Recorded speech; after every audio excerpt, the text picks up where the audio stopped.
Guys आप सबका आपके अपने चैनल विहंगम क्लासेस में स्वागत है। तो गाइज हम कुछ इंपॉर्टेंट क्वेश्चंस लेके आए हैं जो बोर्ड एग्जाम्स में अक्सर पूछे जाते हैं। तो गाइज पहला क्वेश्चन हमारा, he is the greatest person, आपको कंपैरेटिव डिग्री में चेंज करना है। सेकंड है, he is greater than any other student, आपको पॉजिटिव डिग्री में कन्वर्ट करना है। थर्ड है, he said are you playing cricket today, तो देखिए क्या है, ये हमारा डायरेक्ट में है, हमको इनडायरेक्ट बनाना है। इसी तरह से इंपॉर्टेंट क्वेश्चन से जो हम सॉल्व करने जा रहे हैं। तो गाइज हमारे सामने कंपैरेटिव डिग्री क्या करना है, कंपैरेटिव डिग्री में चेंज करना है। तो दिया किसमें, सबसे पहले हमें ये चेक करेंगे। तो ही इज द ग्रेटेस्ट, द कब लगाते हैं, जब सुपरलेटिव डिग्री होता है तब। जब सुपरलेटिव डिग्री होगा तो द का प्रयोग हम करेंगे। डिग्री मतलब क्या होता है, एडजेक्टिव। तीन एडजेक्टिव होते हैं मेन रूप से, पहला होता है पॉजिटिव डिग्री, सेकंड होता है कंपैरेटिव डिग्री और थर्ड होता है सुपरलेटिव। जब नॉर्मल होगा, किसी से कंपैरिजन नहीं करेगा, अपनी ओरिजिनल फॉर्म में होगा, तो उसे कहेंगे क्या, पॉजिटिव डिग्री। जैसे एग्जांपल ग्रेट, ग्रेट क्या है, पॉजिटिव डिग्री, किसी से कंपेयर नहीं कर रहा है, ये नॉर्मल स्टेटमेंट है, नॉर्मल बात हो रहा है। यदि तुलना करेगा तो ग्रेट में ईआर लगा देंगे, क्या लगा देंगे, ईआर, तो बोलेंगे ग्रेटर। तो हम ये कह सकते हैं कि कंपैरेटिव डिग्री में क्या लगाते हैं, ईआर, क्या लगाते हैं, ईआर, ईआर हम लगाते हैं कंपैरेटिव डिग्री में। सुपरलेटिव डिग्री की बात करें तो सबसे अच्छा, तो यहाँ पे सुपर मतलब सर्वोत्तम, सबसे अच्छा, तो ऐसे में द का प्रयोग करेंगे। द के बाद ग्रेट में ईएसटी जोड़ देंगे तो हो जाएगा ग्रेटेस्ट। तो जब भी ईएसटी लगाते हैं तो क्या कहलाता है, सुपरलेटिव। ईआर लगाते हैं तो क्या कहलाता है, कंपैरेटिव। और जब कंपैरेटिव का प्रयोग करेंगे तो इनके साथ देन का प्रयोग हम करते हैं। तो गाइस सॉल्व करते हैं। सब्जेक्ट ही है, ही लिख देंगे, ही इज। अब क्या है, डिग्री ग्रेट है, तो ग्रेट का कंपैरेटिव बनाना है, तो क्या करेंगे, ग्रेटर, क्योंकि कंपैरेटिव में ईआर का प्रयोग हम करते हैं। तो बोलेंगे ही इज ग्रेटर, GREATER, ग्रेटर हो गया। अब ग्रेटर के साथ देन का प्रयोग करेंगे तो greater than, he is greater then. अब गाइस तुलना कराए पर्सन से तो बोलेंगे any other person, any other person. इस तरह से आपका ये सॉल्व हो गया। यदि बोर्ड एग्जाम्स में आ गया तो आपको 2 मार्क्स पूरा ये दिलाएगा। तो किसी को डाउट, नो, आई होप ये डाउट नहीं होगा। तो द ग्रेटेस्ट था, उसको कंपैरेटिव बनाए तो ग्रेटेस्ट का क्या होगा, ग्रेटर हो गया, उसके साथ देन का प्रयोग करेंगे। नेक्स्ट आते हैं, ही is greater than any other student. अभी है किसमें, कंपैरेटिव में, किसमें है, कंपैरेटिव। क्यों, क्योंकि ईआर और देन जिसमें लग जाता है वो क्या कहलाता है, कंपैरेटिव डिग्री। तो हमें बनाना क्या है, पॉजिटिव डिग्री। जब पॉजिटिव डिग्री बनाते हैं तो हम हमेशा एज डॉट डॉट एज का प्रयोग करेंगे। एज डॉट डॉट का मतलब ये है कि यहाँ पे बीच में हम एडजेक्टिव लिखेंगे, जो एडजेक्टिव होगा, और जिस एडजेक्टिव का प्रयोग करेंगे उसमें हमेशा क्या करेंगे, पॉजिटिव डिग्री का एडजेक्टिव लगाएंगे। तो सबसे पहले नो अदर लिखेंगे, क्या लिखेंगे, नो अदर। ये स्ट्रक्चर होता है, एक मेथड होता है, एक तरीका होता है पॉजिटिव डिग्री को एक्सप्रेस करने का। जब भी पॉजिटिव डिग्री होता है तो नो अदर हम शुरू में लिखते हैं।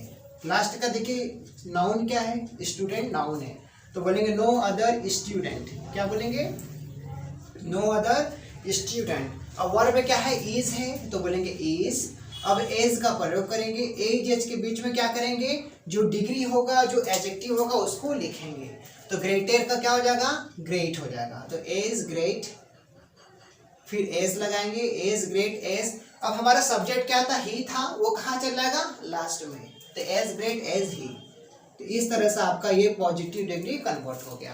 तो जब भी पॉजिटिव डिग्री हमें बनाना होगा तो नो अदर शुरू में लिखेंगे, क्या करेंगे, नो अदर शुरू में लिखेंगे। नो अदर के बाद जो नाउन होगा लास्ट का उसे लिखेंगे, तो नो अदर के बाद स्टूडेंट हो गया। फिर जो हेल्पिंग वर्ब या मेन वर्ब होगा उसे लिखेंगे। फिर उसके तुरंत बाद एज का प्रयोग हम करेंगे। जब भी पॉजिटिव डिग्री आएगा तो एज का प्रयोग हम करेंगे। तो इस तरह से आपका ये कंप्लीट, यदि एग्जाम्स में आएगा ये तो आपको 2 नंबर पूरा आपको दिलाएगा, 2 मार्क्स यहाँ से कैरी होगा। तो गाइस ये 2 क्वेश्चन है डिग्री से रिलेटेड जो एग्जाम्स में बहुत बार पूछे जाते हैं। नेक्स्ट आइए, he said comma inverted comma are you playing cricket today. तो गाइस इसको हमें सॉल्व करना है क्या, इनडायरेक्ट। तो कैसे होगा, सबसे पहला काम करेंगे, रिपोर्टिंग वर्ब चेक करेंगे। इसको कहते हैं रिपोर्टिंग वर्ब। जब रिपोर्टिंग वर्ब पास्ट टेंस में होगा तो रिपोर्टेड स्पीच का जो टेंस होगा वो भी पास्ट टेंस में होगा। लेकिन बस एक शर्त ये है कि वो यूनिवर्सल ट्रूथ ना हो। क्या ना हो? Universal truth. जब यूनिवर्सल ट्रूथ होता है तो उसे चेंज हम नहीं करते हैं। तो गाइस अब सेंटेंस चेक करेंगे कैसा है। आर शुरू में लगा है, हेल्पिंग ऑफ सब्जेक्ट के पहले है, तो क्या है? इंट्रोगेटिव। क्या है गाइस? इंट्रोगेटिव। जब इंट्रोगेटिव होता है, और इंट्रोगेटिव कौन सा? यस या नो टाइप। इट मीन्स जब helping verb is, am, are, was, were, has, have, had, do, does, did अपने सब्जेक्ट के पहले आएगा, तो ऐसे में इफ कंजक्शन का प्रयोग करेंगे। किसका प्रयोग करेंगे? इफ। जब भी bracket, comma, inverted comma break करेंगे तो एक कंजक्शन का प्रयोग करेंगे। कंजक्शन डिपेंड करेगा सेंटेंस कैसा है। यदि सेंटेंस ऑर्डिनरी है, सिंपल में है, अफर्मेटिव में है, एसरेटिव सेंटेंस में है तो कंजक्शन दैट लगाते, लेकिन है किसमें? इंट्रोगेटिव में है, तो इसलिए इफ का प्रयोग किए हैं। जब इफ का प्रयोग करेंगे तो सेड को हम आक्स्ट में बदल देंगे, तो बोलेंगे ही, फिर क्या बोलेंगे? एक्स्ट। ही एक्स्ट, फिर इफ के तुरंत बाद, इट मीन्स जिसको भी कंजंक्शन मानेंगे उनके तुरंत बाद क्या आना चाहिए? सब्जेक्ट। इसके तुरंत बाद क्या आएगा? सब्जेक्ट। सब्जेक्ट क्या है? यू। यू कौन सा पर्सन है? तो गाइस एक रूल को हमेशा फॉलो करेंगे, SON by 1 2 3। तो यू सेकेंड पर्सन है, सेकेंड पर्सन को किसमें चेंज करेंगे? ऑब्जेक्ट में। किसमें करेंगे? ऑब्जेक्ट में। ऑब्जेक्ट क्या है? गिवन है? नहीं, ऑब्जेक्ट गिवन नहीं है। जब ऑब्जेक्ट गिवन नहीं होता है तो ऐसे में third person, it means he को सब्जेक्ट मानते हैं।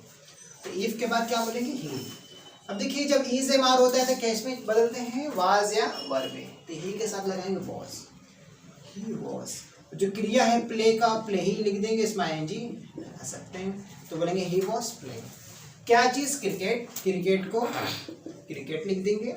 अब टुडे देखिए क्या है, कुछ ऐसे वर्ब्स होते हैं, कुछ ऐसे वर्ब्स होते हैं या कुछ ऐसे वर्ड्स होते हैं जो क्या करते हैं? नियर टू डिस्टेंस में चेंज होता है। जैसे टुडे है तो दैट डे हो जाएगा, हियर है तो देयर हो जाएगा ना। तो टुडे को क्या कर देंगे? That day, that day. और लास्ट में फुल स्टॉप का प्रयोग हम करेंगे, क्योंकि ये पूरा वाक्य क्या हो गया? सिंपल। जब पूरा वाक्य सिंपल हो गया तो लास्ट में फुल स्टॉप लगाएंगे। तो इस तरह से आपको ये 2 मार्क्स दिलाने में मदद करेगा। नेक्स्ट आ जाइए। He said to me, what are you doing now? तो सबसे पहला काम करेंगे रिपोर्टिंग वर्ब चेक करेंगे। रिपोर्टिंग वर्ब पास्ट टेंस में होगा तो रिपोर्टिव स्पीच का जो सेंटेंस होगा वो भी चेंज होगा। अब देखिए इसमें वाक्य कैसा है? इंट्रोगेटिव, क्योंकि ये मार्क इंट्रोगेटिव का है। अब चेक करेंगे इंट्रोगेटिव में कौन सा है, हेल्पिंग वर्ब वाला है या मेन वर्ब वाला। तो देखिए यहाँ पे क्वेश्चन वर्ड गिवन, क्या गिवन है? Question word. जब क्वेश्चन वर्ड गिवन होंगे तो उसे ही क्या मान लेंगे? सब्जेक्ट। क्या मानेंगे? सब्जेक्ट। आई मीन टू से इसे ही कंजक्शन मानेंगे। क्या मानेंगे? कंजक्शन। तो सबको ब्रेक करेंगे, वर्ड को ही कंजक्शन मान लेंगे। और जब इंट्रोगेटिव होता है तो सेड टू को आस्क्ड में बदलते हैं, तो हो जाएगा ही, फिर हो जाएगा आस्क्ड। He asked me. क्या हो जाएगा गाइस? He asked me. फिर व्हाट का व्हाट ही लिख देंगे। जब भी व्हेन, हु, व्हाट आता है तो उसको ही क्या मान लेते हैं? कंजक्शन। जिसको कंजक्शन मानेंगे तुरंत बाद आएगा सब्जेक्ट। सब्जेक्ट क्या है? यू। यू कौन सा पर्सन है? Second person. Change into object. Object क्या है? मी। तो मी का क्या हो जाएगा? आई। व्हाट? आई।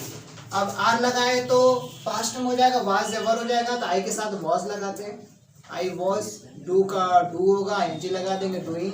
और नाउ को देन में बदल देंगे, तो देन लिख देंगे। तो गाइस इस तरह से आपका सॉल्व। नेक्स्ट आ जाइए, पैसिव वॉइस बनाना है। He knew you very well। अब गाइस इसमें क्या करेंगे? सबसे पहले ऑब्जेक्ट ढूंढेंगे। ऑब्जेक्ट क्या है? यू। तो यू को पकड़ के इधर लाएंगे। फिर सेकंड काम चेक करेंगे, सेंटेंस कैसा है या फिर टेंस कैसा है। न्यू लगाए सेकंड फॉर्म है, सेकंड फॉर्म लगता है तो क्या करते हैं? वाज या वर का प्रयोग करते हैं। तो यू के साथ लगाएंगे वर, यू वर। अब जानना का क्या होता है? नो। तो नो, न्यू, नॉन। तो बोलेंगे you were non, KNOWN, you were non. किसको? उसे। तो बोलेंगे टू। अब ही का हिम हो जाएगा, वेरी वेल लास्ट में लिख देंगे। तो इस तरह से गाइज आपका ये कंप्लीट हो गया। आपको यहाँ 2 नंबर दिलाएगा। जब भी पैसिव वॉइस होता है तो सब्जेक्ट को ऑब्जेक्ट में बदलते हैं, लास्ट में लेके जाते हैं तो उसका मतलब बाई लगाते हैं। लेकिन जब नो दिया होगा, क्या दिया होगा? नो, तो ऐसे में बाई की जगह टू का प्रयोग करेंगे। यदि बाई लिखेंगे तो मार्क्स आपका कट हो जाएगा फिर। ओके गाइज, तो यहाँ पे क्या करेंगे? हम टू का प्रयोग करेंगे। लास्ट है ये, मतलब 6 number. He is too weak to work. इसमें टू को रिमूव करना है। क्या करना है? टू को रिमूव करना है। तो ऐसे में क्या करेंगे? ही इज, अब टू के जगह पे सो का प्रयोग कर देंगे, बोलेंगे सो वीक, ही सो वीक। फिर दैट कंजक्शन का प्रयोग करेंगे। अब दैट के बाद एक सब्जेक्ट हमें चाहिए, जो सब्जेक्ट पीछे वाला होगा वही सब्जेक्ट दोबारा हम लिखेंगे। तो ही सो वीक दैट ही, अब जब टू और टू का फॉर्मेशन होता है तो मतलब ये सेंटेंस नेगेटिव होता है। कैसा होता है? नेगेटिव, क्योंकि इसका हिंदी अर्थ इतना, फिर डॉट डॉट नहीं शब्द आता है। तो ऐसे में दैट के बाद ही के बाद कैन नॉट, क्या लिखेंगे guys? Can not, he can not work. तो गाइस रिमूव टू करना था, इस टू के जगह सो लिख दिए, फिर दैट का प्रयोग किए, फिर कैन नॉट का प्रयोग किए। तो जब भी टू, फिर टू आएगा, पहले सो लिखेंगे, फिर उसके बाद एडजेक्टिव का प्रयोग करेंगे, फिर उसके बाद गाइस हम दैट का प्रयोग करेंगे कंजक्शन का, दैट के बाद एक सब्जेक्ट लिखेंगे, फिर उसके बाद कैन नॉट का प्रयोग करेंगे। तो गाइस आप कह सकते हैं ये एक स्ट्रक्चर है। कब? जब टू और टू को रिमूव करते हैं तब। लास्ट आइए, he is a monitor, he is the best student. Simple बनाना है। तो गाइस सिंपल कब बनाते हैं? जब एक ही सब्जेक्ट होगा और एक ही फाइनाइट वर्ब होगा। जब एक ही सब्जेक्ट या एक ही फाइनाइट वर्ब हो तो ऐसे में इस सेंटेंस का प्रयोग हम करेंगे। तो बोलेंगे ही इज, ही, देखिए इज क्या है? दो बार है। जब इज दो बार गिवन होता है तो ऐसे में क्या करते हैं? एक इज को हटा देते हैं। तो ही के बाद कॉमा लगा देंगे और मॉनिटर, ही कॉमा और मॉनिटर, फिर कॉमा का प्रयोग करेंगे। Is the best student, is the best student. तो गाइस इस तरह से आपका कंप्लीट। जब सिंपल गिवन होगा तो सब्जेक्ट एक होना चाहिए, वर्ब भी एक होना चाहिए। जब सब्जेक्ट वर्ब एक होगा तो सिंपल सेंटेंस कन्वर्ट हो जाएगा। तो आई होप गाइस ये वीडियो लेक्चर आपके लिए हेल्पफुल होगा। Thanks for watching this video. बहुत बहुत धन्यवाद।